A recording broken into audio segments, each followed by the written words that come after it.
আঞ্চলিক আবহাওয়া কেন্দ্র কলকাতার দৈনিক আবহাওয়া আপডেট ভিডিওতে আপনাকে স্বাগত। গতকাল সর্বোচ্চ তাপমাত্রা ছিল দক্ষিণবঙ্গে কলাইকুণ্ডায় 34 ডিগ্রি সেলসিয়াস, উত্তরবঙ্গে মালদায় 29.8 ডিগ্রি সেলসিয়াস। গত 24 ঘন্টায় উত্তরবঙ্গের দার্জিলিং, কালিম্পং ও জলপাইগুড়ি জেলার কিছু স্থানে অতি হালকা থেকে মাঝারি বৃষ্টিপাত হয়েছে। রাজ্যের বাকি অংশে শুষ্ক আবহাওয়া বিরাজ করেছে। উত্তরবঙ্গের প্রধান বৃষ্টিপাতের পরিমাণ নিম্নরূপ। মধ্যপ্রদেশের মধ্যভাগের উপর সমুদ্রপৃষ্ঠ থেকে প্রায় 0.9 কিমি উচ্চতায় একটি উপরের বায়ুস্তরের ঘূর্ণাবর্ত অবস্থান করছে।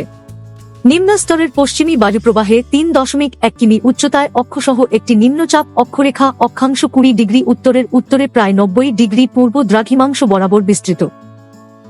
উপরোক্ত অনুকূল আবহাওয়াগত পরিস্থিতি এবং বঙ্গোপসাগর থেকে শক্তিশালী আর্দ্রতা প্রবাহের প্রভাবে আগামী 24 ঘন্টায় পশ্চিমবঙ্গের জেলাগুলিতে বজ্রঝড়ের কার্যকলাপ বৃদ্ধি পাওয়ার সম্ভাবনা খুব বেশি। আগামী 7 দিনে রাজ্যের কিছু জেলায় হালকা থেকে মাঝারি বৃষ্টিপাতের সম্ভাবনা আছে, যা মানচিত্রে প্রদর্শিত হল। আগামী 7 দিনের আবহাওয়ার সতর্কতা মানচিত্রে প্রদর্শিত হল। এক্ষেত্রে বিশেষভাবে লক্ষণীয় যে আজ ও চতুর্থ দিনে উত্তরবঙ্গের 5টি জেলায় কমলা সতর্কতা জারি করা হয়েছে। এই সময় উত্তরবঙ্গের বিভিন্ন জেলায় দমকা ঝোড়ো হাওয়া, বজ্রপাত এবং সেই সঙ্গে বিচ্ছিন্নভাবে শিলাবৃষ্টির প্রবল সম্ভাবনা রয়েছে এবং জলপাইগুড়ি ও আলিপুরদুয়ার জেলাতে ভারী বৃষ্টির সতর্কতা থাকছে।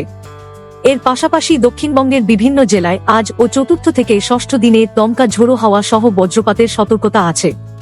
বজ্রবিদ্যুৎ সহ বৃষ্টি বা তীব্র বৃষ্টিপাতের সময় নিরাপদ স্থানে আশ্রয় গ্রহণ করুন।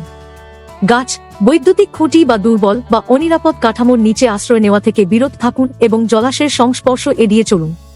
প্রয়োজন অনুযায়ী যানবাহন চলাচল যথাযথভাবে নিয়ন্ত্রিত করা যেতে পারে।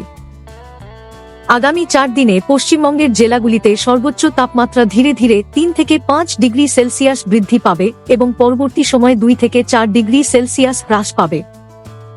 আবহাওয়া সম্পর্কিত আরও আপডেটের জন্য আমাদের অফিসিয়াল ওয়েবসাইটটি অনুসরণ করুন।